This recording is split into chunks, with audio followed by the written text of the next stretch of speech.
Welcome to another episode of My Weird Prompts, an AI-generated podcast featuring the random prompts of Daniel Rosehill as answered by a revolving cast of friendly AI characters. Join us for deep dives into AI, technology, and whatever other random thing Daniel finds fascinating today. Subscribe on Spotify or your favorite podcatcher. Now, today's episode. This episode was generated using artificial intelligence. Please verify facts. Hi there, Herman and Corn. So this whole new server thing has turned out to be quite the odyssey. Just when I thought we were finally there, it's back up and running. There was a wooden boot, and it turned out to be, according to ChatGPT, which is truly such an amazing tool for diagnostics, because I was freaking out, thinking that I damaged the CPU socket and jumping to the worst conclusion. But it is kind of scary when you build a computer for the first time in a while, and you've just bought new parts and suddenly the thing won't boot and it's red light. Kind of terrifying. I thought I'd have to just start from scratch. But it turned out that the one thing I salvaged from the old computer was the RAM, and ChatGPT was able to figure out that there was a speed mismatch, or this is what it reckons. And when I was able to just put it one stick, it got working fine. So hopefully I'll be able to figure this out, and that'll be the end of the drama with this computer. But it got me thinking about RAM a little bit. I opted for a DDR4 simply to preserve this RAM, which, as I say, has now turned out to be a bad idea. I probably just should have bought everything new from scratch. Lesson learned. I thought I was being thrifty, saving components, but it turns out that that wasn't such a bright idea. But DDR4, ChatGPT corrected me. It's not as deprecated as I thought. I see it's still very much being sold. But the speeds have come up. So this stuff was 2400 megahertz, and I have now been able to go, or I'm going to get a new stick at 3200. So I'd like to ask you, Herman and Corn, about the steady evolution of RAM. I guess it's maybe one of the less glamorous tech components everybody's talking about GPUs these days, but it clearly is progressing in standards, progressing in speed. And the other thing that I took from ChatGPT's diagnostics was that I had crucial RAM in my system, and it said it wasn't such a good brand. I gather that when you're buying RAM, especially from more dubious tech stores, that you can actually sometimes get RAM that is mismatched. This is what ChatGPT reckoned was the cause for me. So it really bears out, I guess, that quality makes a big difference. And my question to you, Herman and Corn, is, CPUs we're getting from Intel. All the other components, I think, are fairly high quality, at least in this computer. But RAM is the one that you can sometimes find these sticks on the secondhand market or on AliExpress or places like that. But clearly it's a bad idea. So Herman and Corn, I'd love to ask two things really. The first is about the evolution of RAM. Why do we still need it in the first place? And secondly, regarding quality, there clearly is a big difference between good RAM and bad RAM. What exactly is it? And when you're buying a RAM set, how do you know that you're buying? What's the best practice to make sure that you're matching exactly? Is it to just buy one of these sets and basically say that's what you're sticking with? How do you avoid these kind of discrepancies that almost gave me a freak out tonight? Over to you two. Well, if it isn't the man of the hour. Herman, have you seen the living room lately? It looks like a silicon graveyard. Our housemate Daniel has been on what he calls a server odyssey for the last few days, and I am starting to trip over discarded Ethernet cables in anti-static bags. I have indeed seen the carnage. Corn, Herman Poppleberry at your service. And yes, the scent of fresh solder and thermal paste is definitely in the air. It is quite the scene. Daniel was telling me earlier about the emotional roller coaster he has been on with this new build. He actually sent us an audio prompt about it because it sparked a whole host of questions about one of the most misunderstood yet vital components in a computer. Right, he was mentioning that he had a real scare, thinking he had bent some pins in the central processing unit socket. That is the ultimate nightmare when you are building a server. You spend all that money, you are careful with the installation, you lower that tension arm with bated breath, and then it just refuses to boot. Red lights on the motherboard, total silence from the monitor, and that sinking feeling in your stomach. It is enough to make anyone panic. It really is. But it turns out the culprit was not the socket at all. Daniel used some artificial intelligence tools to troubleshoot, and it pointed him toward a speed mismatch in the random access memory he salvaged from an old machine. He had some old sticks running at 2400 megatransfers per second and tried to mix them with newer ones at 3200. When he pulled the old ones out and left just one stick in, the system finally posted. It is such a classic hardware trap. You think you are being thrifty by reusing old parts, but the motherboard just throws a fit. So, Daniel wants us to dive into the world of random access memory today. Specifically, why we still need it in February of 26, how it has evolved from those tiny chips in the 80s to the massive modules we have now, and how to actually buy the right stuff so you do not end up in a troubleshooting loop for 3 days like he did. I love this topic because random access memory is often the unsung hero of the system. Everyone talks about the graphics cards and the high core count processors, but without the memory, the whole thing is just a very expensive, very sophisticated space heater. Well, let's start with the big philosophical question Daniel asked. Why do we still need random access memory? I mean, it is 26. We have solid-state drives now that are incredibly fast. We have non-volatile memory express, Gen 6 drives that can read at 28,000 megabytes per second. Why can't the processor just talk directly to the storage and skip the middleman? That is the million-dollar question, Corn. To understand the answer, we have to talk about the massive gap in scale between how fast a processor thinks and how fast a storage drive moves. Even the fastest solid-state drive we have today is essentially a snail compared to a modern processor. We are talking about the difference between milliseconds, microseconds, and nanoseconds. I like analogies. Give me a good one for the listeners to visualize this speed gap. Okay, imagine the processor is a world-class chef. He can chop, saute, and plate a dish in seconds. The random access memory is the chef's countertop.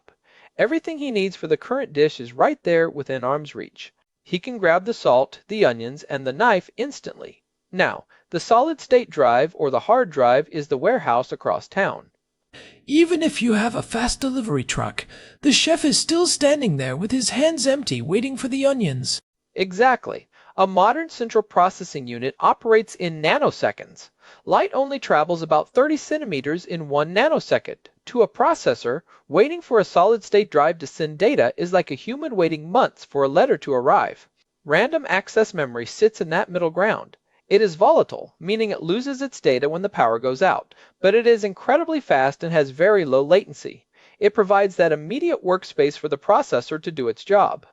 If we tried to run an operating system directly off an SSD, the processor would spend 99% of its time just idling, waiting for the next instruction to arrive. So even with the evolution of storage, the fundamental physics of data transfer mean we still need that high-speed staging area. It is the von Neumann bottleneck in action. But has random access memory itself changed much? Daniel mentioned he was using double data rate 4 memory, or DDR4, but he was surprised to see it is still being sold and used, even though we have moved into the DDR5 and even early DDR6 era. It is fascinating how long these standards persist. We are currently in the era where double data rate 5 is the standard for high-end machines, and we are just now seeing the early specifications for double data rate 6 being finalized by JEDEC. But DDR4 had a massive run. It was the standard for nearly a decade, from 2014 well into the early 20s. Why the slow transition? Is it just cost, or is there a technical wall we keep hitting? Cost is a big part of it, but it is also about the entire ecosystem. When a new memory standard comes out, you need a new motherboard and a new processor to support it. You cannot just plug DDR5 into a DDR4 slot. The notch is in a different place specifically to prevent you from blowing up your hardware. For a lot of server applications, like what Daniel is building, the raw speed of the memory is sometimes less important than the sheer capacity and stability. If you have a server with 256 gigabytes of DDR4, it might still be more useful for certain tasks than a machine with only 32 gigabytes of DDR5. Let's talk about that evolution from a technical perspective. What actually happens when we go from DDR4 to DDR5? Is it just a bigger number on the box, or is the internal architecture fundamentally different? The jump to DDR5 was actually one of the most significant architectural shifts we have seen in memory in a long time. In previous generations, like DDR4, the power management was handled by the motherboard. If you look at a DDR4 stick, it is mostly just the memory chips. But with DDR5, they moved the power management integrated circuit, or PMIC, directly onto the memory module itself. That sounds like it would make the memory more expensive to manufacture. But what is the actual benefit for the user? It allows for much finer control over the voltage and reduces electrical noise. When you are pushing data at the speeds DDR5 reaches, even a tiny bit of electrical interference can corrupt the data. By putting the power management on the stick, you get a cleaner signal. But the real headline with DDR5 is the bandwidth. DDR4 usually topped out around 3200 or 3600 megatransfers per second for most users. DDR5 started at 4800, and we are now seeing kits pushing well past 8000 or even 9000 megatransfers per second. I noticed you said megatransfers per second instead of megahertz. I know that is a pet peeve of yours. Want to explain the difference to the audience so they can sound smart at their next LAN party? Oh, I could go on a long rant about this, but I will keep it brief. Most people say megahertz, but that refers to the clock speed, the actual physical oscillations of the crystal. Double data rate memory, as the name implies, transfers data on both the rising and falling edges of that clock signal. So, if the clock is running at 1600 megahertz, the data is moving at 3200 megatransfers per second. Marketing departments realized that the bigger number looks better on the box, so they started labeling it as megahertz, which is technically incorrect but has become the industry shorthand. If you see a box that says 8000 megahertz, the actual clock is 4000 megahertz. It is one of those things where if you correct someone at a party, you are definitely the nerd in the room. But here in the podcast, we embrace the nerdiness. So, Daniel's issue was a speed mismatch. He had 2400 and 3200. Why does that cause a boot failure? In a perfect world, shouldn't it just run at the slower speed? In theory, yes. Most motherboards are designed to downclock the faster sticks to match the slowest stick in the system. This is governed by something called the serial presence detect, or SPD. It is a tiny chip on the memory stick that tells the motherboard its speed, timings, and voltage requirements during the initial boot up phase. So if the motherboard sees one stick, says I can do 3200, and the other says I can only do 2400, the motherboard should just say, okay, we're all doing 2400 today. Safety first. Right. But in practice, especially with older or salvage sticks, the timings can be very different. Timings are those four numbers you see on the sticker, like 16, 18, 18, 38. They represent the number of clock cycles it takes for the memory to perform certain actions, like opening a row or accessing a column of data. This is known as CAS latency. It is like a dance. If one person is doing the waltz and the other is doing the tango, they are going to trip over each other even if they are moving at the same tempo. That is a perfect way to put it. When you mix sticks with different internal architectures or different manufacturers of the actual silicon chips, the motherboard's basic input-output system, or BIOS, has to try to find a middle ground that works for both. Sometimes it just gives up. It cannot find a configuration that is stable for both sticks, so it refuses to boot to protect the data. This is especially common when you are mixing different capacities, like an 8 GB stick and a 16 GB stick, or sticks with different ranks. Ranks? That is another term that pops up in server builds a lot. What does that mean for the average person building a computer? Is it just about how many chips are on the stick? Sort of. Think of a rank as a set of memory chips that are connected to the same 64-bit data bus. A single rank stick has one set of chips that the processor can talk to at once. A dual rank stick has two sets. It is like having a two-lane highway versus a one-lane highway on the stick itself. Servers love dual rank or even quad rank memory because it allows for something called rank interleaving, where the processor can talk to one rank while the other one is refreshing or preparing data. But mixing single rank and dual rank sticks is a recipe for the kind of headache Daniel had, The memory controller on the processor has to work much harder to manage those different electrical loads. It sounds like the best practice is basically just don't mix and match. Buy once, cry once. Precisely. If you are building a system, the gold standard is to buy a single kit that contains all the sticks you need. Those sticks are tested together at the factory and are guaranteed to have the same chips, the same timings, and the same electrical characteristics. Even buying two identical kits of the same model 6 months apart can be risky, because manufacturers often change the underlying silicon provider without changing the model number. Daniel also mentioned a brand concern. He said his artificial intelligence assistant told him that Crucial was not a great brand, which surprised him. Now, I have always thought of Crucial as one of the big names. What is the deal there? Is the AI hallucinating, or is there some truth to it? That is actually a really interesting point where the artificial intelligence might have been a bit misleading, or perhaps Daniel's specific stick was just very old. Crucial is actually the consumer brand of a company called Micron. Micron is one of the only 3 companies in the entire world that actually manufactures the physical dynamic random access memory chips. The other 2 are Samsung and SK Hynix. Wait, so all the different brands we see on the shelf, like Corsair, G-Skill, Kingston, Team Group, they are all just using chips from those 3 companies?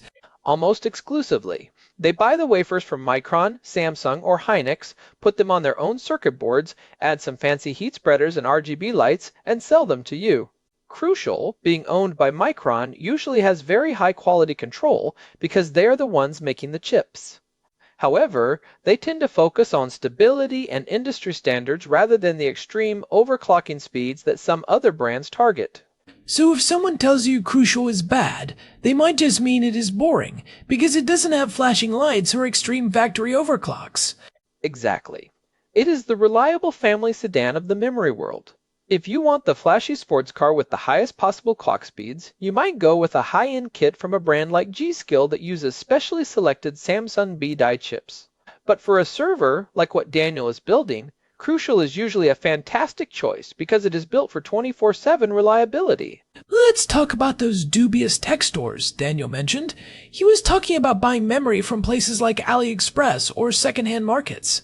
What are the risks there? I have seen some incredibly cheap memory on those sites that claims to be high-end. It is a total gamble, Corn. There are a few things that can go wrong. First, you have the risk of counterfeit parts. They might take a very slow, old memory stick and put a fake sticker on it that says it is a high-speed DDR4 or DDR5 stick. You plug it in, and your computer either crashes or runs much slower than you expected because the SPD chip has been flashed with fake information. That is annoying, but is there a worse risk than just getting a slow stick? There is. There is a practice called reballing or salvaging. They take old, used memory chips off of discarded server boards, clean them up, and solder them onto a new, cheaply made circuit board. These chips might have been running in a hot server room 24/7 for 5 or 6 years. They are at the end of their lifespan and could fail at any moment. That sounds like a disaster for a home server where you want your data to be safe.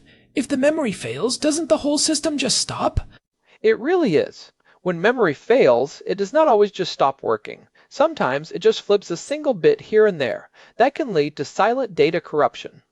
You might be saving a family photo and a single bit flips, and suddenly the file is corrupted. Or worse, a bit flips in the operating system's memory, and the whole system crashes with a blue screen of death. So the takeaway for buying memory is, buy from a reputable source, stick to a single kit if possible, and don't be swayed by prices that seem too good to be true. Absolutely.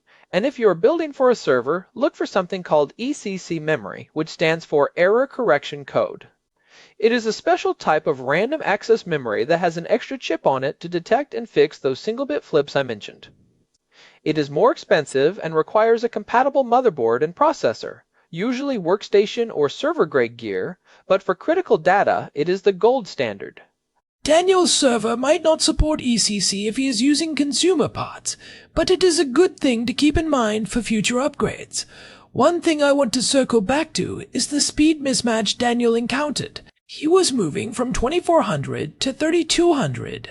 In the world of DDR4, 3200 megatransfers per second is often considered the sweet spot. But there is a catch that catches a lot of people out, and I wonder if Daniel checked this. What is the catch? Is it a software thing? It is called XMP, or Extreme Memory Profile. On AMD systems, it is often called DOCP or EXPO. When you buy a stick of memory that says 3200 megatransfers per second on the box, it does not actually run at that speed by default. Wait, really? If I buy it and plug it in, what speed does it run at? Am I being lied to?